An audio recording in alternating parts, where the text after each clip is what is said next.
বনানীর গল্প চ্যানেলে সবাইকে স্বাগত। আমি বনানী পড়ে শোনাচ্ছি সুবোধ ঘোষের গল্প। আজকের গল্প মিথ্যা মা। ঠাকুরপুরের রাজবাড়ি অর্থাৎ সে বিখ্যাত ঠাকুরপুর জমিদারি তিন আনি শরিক অজিত রায়চৌধুরীর বাড়ি। রাজবাড়ি নামটা এখনও প্রায় অচল হয়ে এসেছে, আর কদিন পর হয়তো একেবারে লুপ্ত হয়েই যাবে। শুধু আশপাশের 2-4 গ্রামের অতি বৃদ্ধ এবং চাষাভুষা মানুষ ছাড়া আজ আর কেউ এই বাড়িকে রাজবাড়ি বলে না। সদর শহরের মধ্যে নয়, একটু দূরে শহুরে জীবন এবং গেয় জীবনের মাঝামাঝি অবস্থার মধ্যে দাঁড়িয়ে আছে 3 পুরুষ আগেকার এই রাজবাড়ি। সদরের আদালতে ওকালতি করেন অজিত রায়চৌধুরী। প্রবীণ উকিল অজিতবাবুর পসারও এতদিন বেশ প্রবীণ হয়ে উঠেছে। রাজবাড়ি নামটা ক্রমে ক্রমে জীর্ণ হয়ে উঠতেই উকিলবাড়ি নামটা বেশ প্রবল ও মুখর হয়ে উঠেছিল, এবং এই নামটাই পাকা হয়ে যেত নিশ্চয়ই, কিন্তু হতে পারেনি। ঠাকুরপুরের ছেলে মেয়েদের ভাষায় নতুন একটা আখ্যা সবচেয়ে বেশি মুখর হয়ে পুরনো নামগুলোকে চাপা দিয়ে একেবারে নীরব করে দিয়েছে। ওই নাম এখন জয়া মায়ের বাড়ি। এই বাড়ির বড় ছেলে মানিক, অজিতবাবুর ছেলে নয়। মানিক হলো অজিতবাবুর স্ত্রী জয়া দেবীর বড়দির সেজো ছেলে। মানিকের মুখের ভাষাটাই শেষ পর্যন্ত জয়ী হয়েছে। জয়া মাসিকে জয়া মা বলে ডাকে মানিক। তাই ঠাকুরপুরের সব ছেলে মেয়েদের কাছে সদর দরজার এই বাড়ি জয়া মায়ের বাড়ি হয়ে গিয়েছে। কে না চেনে মানিককে? অতি ভালো ছাত্র, খেলতে পারে কত ভালো। সেই মানিক তার যে জয়া মায়ের বাড়িতে এবং থাকে, সেই জয়া মায়ের নামের গৌরবই আজ প্রাচীন রাজবাড়ি এবং কিছুকালের উকিলবাড়ি নামের গৌরব ছাপিয়ে গিয়েছে।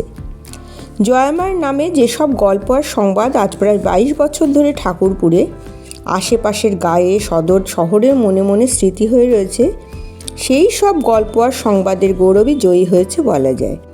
সে এক আশ্চর্য মনের ইতিহাস। পরের ছেলেকে সত্যিই খাঁটি মায়ের মন দিয়ে নিজের সন্তানের মতো আপন করে নিতে পেরেছে, এমনই এক নারী জীবনের আগ্রহের ইতিহাস। এই বাড়িতে যেদিন বধূ বেশে প্রথম এসেছিলেন জয়া দেবী, সেই দিনটি হলো আজ থেকে 30 বছরেরও বেশি অতীতের একটি দিন। শান্তি ছিল, আনন্দও ছিল, কিন্তু একটা শূন্যতাও মনে যেন অদেখা স্বপ্নের মতো ছিল। বাড়ির জীবনের সব চঞ্চলতার মধ্যে মুখ লুকিয়ে থাকত। আত্মীয় স্বজনেরা চিন্তান্বিত হয়েছিলেন এবং অজিতবাবু মাঝে মাঝে কী যেন ভাবতেন। বছরের পর বছর পার হয়, তবু কোনো শিশুর কলরব জাগে না কেন এই বাড়ির বাতাসে? চিঠিপত্রে অনেক স্বজনের কাছ থেকে অনেক উপদেশ আসত, জয়া একটা মানত করুক, নইলে এত বড় বাড়ির এই ফাঁকা ফাঁকা আর ন্যাড়া ন্যাড়া ভাব বুঝবে না। জয়ার কোল ভরে না উঠলে এই বাড়ির বুকে শূন্যতাও ভরে উঠবে না। অজিতবাবু গম্ভীর হয়ে কী যেন ভাবতেন, কিন্তু জয়া হেসে ফেলতেন। মানত করতে হবে কেন? দরকারই বা কী?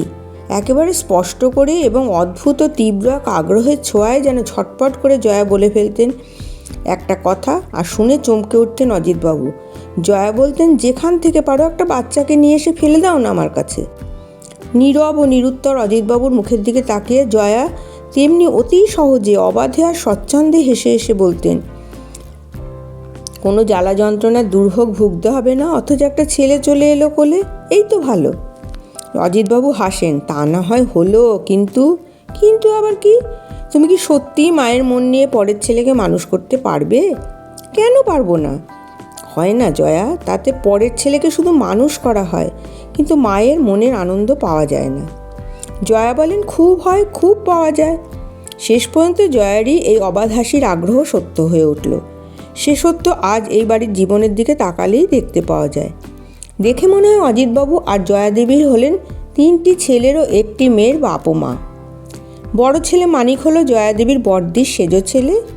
মেজো ছেলে তপেশ হলো জয়া দেবীর সেজো ভাসুরের ছেলে। একটি মাত্র মেয়ে মালতী হলো জয়া দেবীর নদার মেয়ে।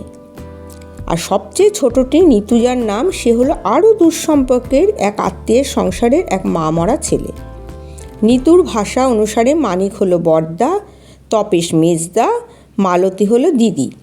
বাড়ির ঝিচা করে কাছে অজিতবাবু আর জয়া হলেন বাবা আর মা, এবং মানিক, তপেশ, মালতী আর নিতু হলো বড় খোকাবাবু, মেজো খোকাবাবু, দিদিমণি আর ছোট খোকাবাবু। এই পৃথিবীর নানা আঙিনা থেকে যেন এক একটি জ্যোৎস্না ছায়া শিশিরের কণা কুড়িয়ে নিয়ে এসে আপন সংসারের এক মায়া ভরা আঙিনা তৈরি করে নিয়েছেন জয়া দেবী।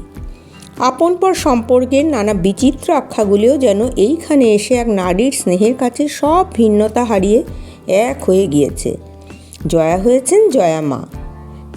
এই বাড়ির 3টি ছেলে আর একটি মেয়ের কাছে এই জয়া মা নামটি মানুষের ভাষার মধ্যে সবচেয়ে মিষ্টি আর মায়াময় নাম। মানিক জানে, তপেশ জানে, মালতীও জানে যে শুধুই মা নামে ওদের কেউ একজন আছেন, দূরেই আছেন এবং চিরকাল দূরেই থাকবেন। তারা আসেন মাঝে মাঝে, তারা দেখতেও পাওয়া যায়, কিন্তু ওই পর্যন্ত, তার বেশি কিছু নয়। জয়া মার চেয়ে এরা বেশি আপনজন নয়, হতেই পারে না। তপেশের আপন মা একবার অনেক চেষ্টা করেছিলেন পুজোর সময় তপেশকে কদিনের জন্য নিয়ে যেতে। তপেশই গো ধরে বসে রইল। পরের বাড়ি গিয়ে থাকতে ওর একটু ইচ্ছা করে না। মা না হয়েও এত বড় মায়ের মনের গৌরব লাভ করেছে, এমন ব্যাপার কোথাও দেখা যায় না। প্রতিবেশীরা তাই বলে থাকেন। জয়ার নাম করতেও বেশ একটু শ্রদ্ধায় অনুভব করেন ঠাকুরপুকুরের অনেক সত্যিকারের মা। এ পাড়া আর ও পাড়া অনেক বাড়িতেই অনেক সময় আলোচনা হয়। বিনোদের মা বলেন, ওর মধ্যে একটা কথা আছে যা তোমরা কখনো ভেবে দেখোনি। সুধার মা বলেন, কি? আগের জন্মে জয়া সত্যিই ওদের মা ছিল, নইলে পরের ছেলের জন্য এতটা কেউ করতে পারে না। মায়ের মন কি এমনিতেই হয় ভাই? এই সব আলোচনার কিছু কিছু কলরব মাঝে মাঝে জয়াদেবীর কানে আসে। শুনে জয়াদেবীর মনের ভিতরটাও যেন কেমন করে ওঠে। অদ্ভুত এক বিশ্বাসের বিস্ময় যেন বুকের ভিতর তৃপ্তি ছড়াতে থাকে। সত্যিই কি মানিকটা, তপেশটা, মালতীটা আর নিতুটা আগের জন্মে তারই কোলে প্রথম দেখা দিয়েছিল? তাই নিশ্চয়ই। হয়তো সে আগের জন্মে ওদের পুরো আদর করতে পারেনি জয়াদেবী, তাই অদৃষ্ট আজ এই জন্মে ওদের আবার জয়াদেবীর কাছে এনে ফেলেছে। আশ্চর্যে ভাবেন জয়াদেবী, সত্যিই তো বড়দিয়ার 6 মাসের মধ্যেও চিঠি দিয়ে একবার খোঁজও নিলেন না কেমন আছে মানিকটা। ও তো বড়দিরই আপন ছেলে। যাক গিয়ে, ওসব প্রশ্ন আর এখন জয়াদেবীর চিন্তারই প্রশ্ন নয়। দুপুরের রোদে ঝলসানো আঙিনার দিকে তাকিয়ে বাড়ির ভিতরের বারান্দাগুলোর পাতা মাদুরের ওপর বসে জয়াদেবী চশমা চোখে পড়ছিলেন কতগুলো চিঠি। মানিকের বিয়ের জন্য পাত্রীর পরিচয় নিয়ে এসেছে অনেকগুলি চিঠি। বড় ছেলের বিয়ে, এই বাড়ির বউ হয়ে আসবে যে মেয়ে, সে মেয়ে যেমন তেমন হলে চলবে না। বড়দি একটি পাত্রীর খোঁজ জানিয়েছেন। চিঠি পড়ে ক্ষুণ্ণ হলেন জয়াদেবী। নিতান্তই বাজে একটা সম্বন্ধ। বড়দি কি বুঝবেন ছাই, মানিকের সঙ্গে কেমন মেয়েকে মানাবে ভালো? বড়দি শুধু নামেই মা। মা, ওগো মা। অদ্ভুত একটা ডাক। বাড়ির বাইরের বারান্দার দিক থেকে ভেসে আসছে আহ্বানের স্বর। ভিখিরির গলার স্বর তো এরকম নয়। যেন অনেক দিন পর দূর থেকে ঘরে এসে ব্যস্তভাবে কেউ তাকে মা করে ডাকছে। মা, ওগো মা। মাদুর ছেড়ে উঠে দাঁড়ালেন জয়াদেবী। ধীরে ধীরে হেঁটে এসে বাইরে বারান্দার ওপর দাঁড়ালেন। দেখে আশ্চর্য হলেন। সত্যি ভিক্ষুক টিক্ষুক নয়, বয়স 25-26 হবে। মানিকের চেয়ে কিছু বড়, রোগা চেহারার একটা লোক বারান্দার সিঁড়ির শেষ ধাপে দাঁড়িয়ে রয়েছে। নোংরা একটা গেঞ্জি গায়ে, ছেঁড়া জুতো, একটা খাটো বহরের কোড়া ধুতি। অসুখে ভোগা চেহারা নয়, মনে হয় উপসী চেহারা। লোকটার চোখ দুটো বেশ ডাগর, নাকটাও বেশ টিকালো। রুক্ষ সূক্ষ্ম চুলে লম্বা একটা টেরি এলোমেলোভাবে হয়ে রয়েছে। জয়া বলেন, কে গো তুমি? লোকটা বলে, আমি তোমাকে এতদিন চিনতে পেরেছি মা, কিন্তু তুমি আমাকে দেখেও চিনতে পারছো না। লোকটার 2 চোখ ছলছল করে উঠল। জয়া বলেন, কি চাও বলো? লোকটা হাউমাউ করে কেঁদে ওঠে। আপন মার কাছে মানুষ যা চায় তাই চাই, আর কিছু চাই না। জয়া, তার মানে? লোকটা বলে, স্নেহ চাই মা। অস্বস্তি বোধ করেন জয়াদেবী। তুমি কে? নদীর ওপারে পলাশপুরের করুণাকালীর কাছে 15 দিন ধর্ণা দিয়েছিলুম মা। 1 ফোঁটা জলও মুখে দিইনি। 15টি দিন আর 15টি রাত্রি করুণাকালীর পায়ের কাছে পড়েছিলুম। শেষে স্বপ্নে দেখা দিলেন করুণাকালী আর বললেন। লোকটা হঠাৎ চুপ করে। জয়াদেবী, চুপ করলে কেন বলো? করুণাকালী বললেন, যা, তোর আগের জন্মের মায়ের কাছে যা, তো সব দুঃখ ঘুচে যাবে। লোকটা কয়েক সিঁড়ি ওপরে উঠে এসে বলে। করুণাকালী বললেন, ঠাকুরপুরের রাজবাড়ির মা হলেন তোর আগের জন্মের মা, তাই তো ছুটে এলেম মা। মাগো। চেঁচিয়ে ছটপট করে জয়াদেবীকে প্রণাম করার জন্য সিঁড়ি ধরে উপরের বারান্দার দিকে এগিয়ে আসতে থাকে লোকটা। জয়া বলেন, থামো, বসো, ওসব কথা আমি বিশ্বাস করি না। লোকটা ধপ করে বসে বলে, বিশ্বাস করতেই হবে মা। জয়াদেবী হেসে ফেলেন। বিশ্বাস করি আর নাই করি, তুমি কি চাও বলো? লোকটা কাপড়ের খুঁট দিয়ে চোখ মুছে এবং অভিমানের স্বরে বলে, আর কিছু চাই না। চুপ করে অনেকক্ষণ ধরে অদ্ভুত আবির্ভাবের রহস্যের দিকে তাকিয়ে থাকেন জয়াদেবী। এত কাঁদে কেন লোকটা? কেন এত অভিমান? 15টা দিন কিছু মাথা খারাপ হয়েছে বোধহয়। তবু তো মানুষ, ভুল স্বপ্ন দেখে আবোল তাবোল বকছে, কিন্তু কি দুর্ভাগ্য! একটা মিথ্যে স্বপ্নের জন্য কত কষ্ট পাচ্ছিল ছেলেটা। জয়াদেবী বলেন, কিছু খাবে? হ্যাঁ। থালায় ভরে মিষ্টি নিয়ে আসেন জয়াদেবী। সব মিষ্টি খেয়ে নিয়ে ঢকঢক করে জল খায় লোকটা। হঠাৎ বলেন, এবার যাই মা। জয়া বলেন, এসো। একটা নতুন ধুতি মানিকেরই জন্য কেনা, একজোড়া নতুন চটি আর একটা সিল্কের কামিজ নিয়ে আসেন জয়া। লোকটা ব্যস্তভাবে নতুন সাজ গায়ে চড়িয়ে আবার চুপ করে আনমনা হয়ে অন্যদিকে তাকিয়ে থাকে, কিন্তু চলে যায় না লোকটা। এবং আরও অদ্ভুত, জয়াদেবীও লোকটাকে চলে যাবার জন্য বলতে পারে না। হয়তো পাগল, হয়তো একটা স্বপ্ন দেখেছে ছেলেটা, কিন্তু সেই স্বপ্নটাকে মিথ্যে মনে করবারই কি আছে? আগের জন্মে একটা মায়ের কোলেই তো এসেছিল ছেলেটা, সে মা পৃথিবীতে এখন থাকতেও পারে। জয়া বলেন, আজ যাও তুমি। উদাসভাবে বলে লোকটা, যদি কয়েকটা টাকা দাও মা। কেন? কেন আবার কি? আমি তোমার ছেলে, টাকা চাইছি তোমার কাছে, দিতে হবে। রাগ করে চেঁচিয়ে আবার কেঁদে ফেলে লোকটা। জয়াদেবী আর দেরি করেন না, তার মনের ভিতরটা যেন একটা মূর্খ বিশ্বাসের বেদনায় ফুপিয়ে উঠছে। এক্ষুনি বিদায় করে দেওয়া ভালো। 10 টাকা নিয়ে এসে লোকটার হাতে তুলে দিয়ে জয়া বলেন, এইবার যাও, আর বিরক্ত করো না। লোকটা প্রসন্নভাবে অথচ তেমনি করুণ ও ছলছল চোখ নিয়ে এগিয়ে আসতে থাকে, বোধহয় আগের জন্মের মাকে প্রণাম করতে চায়। হঠাৎ একটা কঠোর গর্জনের আঘাতে চমকে ওঠে দুপুরের নীরবতা। ফটক পার হয়ে সিঁড়ির কাছে এসে দাঁড়িয়েছেন চন্দননগরের ধীরেন ঠাকুরপো। এবারটা এখানে কেন? তারপরে এসে দাঁড়ায় শ্রীরামপুরের পুতুল। এ কি, এবারটা এখানে এসে কি চাইছে বড়দি? জয়া বলেন, ওকে চেনো নাকি তোমরা? পুতুল বলে, চিনি বই কি, এটা একটা মহাপুরুষ। জয়াদেবীর গলার স্বর ভয়ে কেঁপে ওঠে। তার মানে?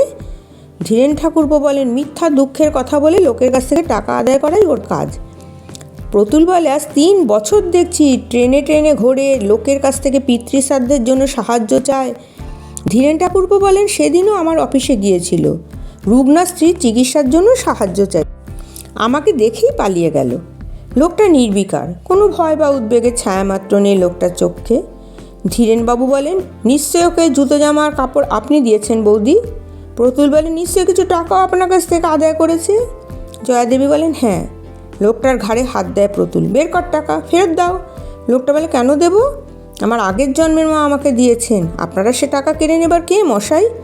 ধীরেনবাবু লোকটাকে ধাক্কা দেন, ছাড়, নতুন কাপড় চোপড় জুতো সব ছাড়। ধাক্কার চোটে লোকটার পা থেকে নতুন চটি খসে যায়। ধীরেনবাবু এক টান দিয়ে সিল্কের কামিজটাকে লোকটার গা থেকে খুলে চেঁচিয়ে ওঠে লোকটা, মা, ওগো মা, তুমি চুপ করে দাঁড়িয়ে কি দেখছো মা? এদের মানা করো না।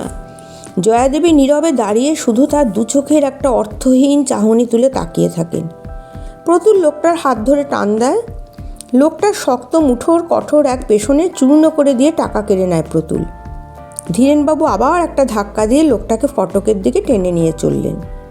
লোকটা চিৎকার করে, মা, ওগো মা, এরা যে আমার সব ছিনিয়ে নিল মা, তুমি ওদের মানা করো না। জয়াদেবীর মনের ভিতরে যেন একটা বোবা বিস্ময় দুঃসহ বেদনায় ছটফট করছে। কোনো কথা বলতে পারছেন না জয়াদেবী।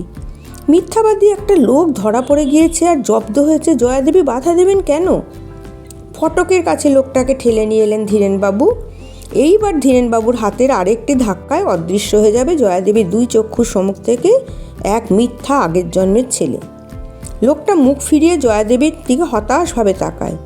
তুমি আমার আগের জন্মের মা, কিন্তু তুমি মা হয়েও কি করেছিলে জানো? করুণাকালী স্বপ্নে আমাকে কি বলেছেন শুনবে? লোকটার ছলছল চোখ দুটো হঠাৎ কটমট করে ওঠে। ধীরেনবাবু ও প্রতুল হঠাৎ হাত নামিয়ে কৌতূহলী হয়ে তাকিয়ে থাকেন। জয়াদেবী অপলক চোখে তাকিয়ে থাকেন, কি বলতে চায় লোকটা? লোকটা বলে, তুমি মা হয়েও নিজের হাতে আমার মুখে বিষ দিয়ে আমাকে মেরে ফেলেছিলে। লোকটাকে কঠোর একটি ঠেলা দিয়ে ফটকের বার করে দেন ধীরেনবাবু। প্রতুল হাত তুলে তাড়া করে যায় আরও কয়েক ঘা দেবার জন্য। বাধা দিয়ে জয়াদেবী আর্তনাদ করে, আর মেরো না ধীরেন ঠাকুরপো, চলে এসো প্রতুল, যেতে দাও ওকে। জয়াদেবীর চোখ ঝাপসা হয়ে যায়, তাই দেখতে পান না লোকটা চলে গিয়েছে কিনা। জয়ামাকে মিথ্যা মা বলে রটাতে চায়, কি ভয়ানক মিথ্যাবাদী ওই ছোড়া। কিন্তু জয়াদেবীর বুকের ভিতরটা কাঁপতে থাকে। মিথ্যে একটা গল্প, কিন্তু কি ভয়ানক সত্যের মতো একটা মিথ্যা।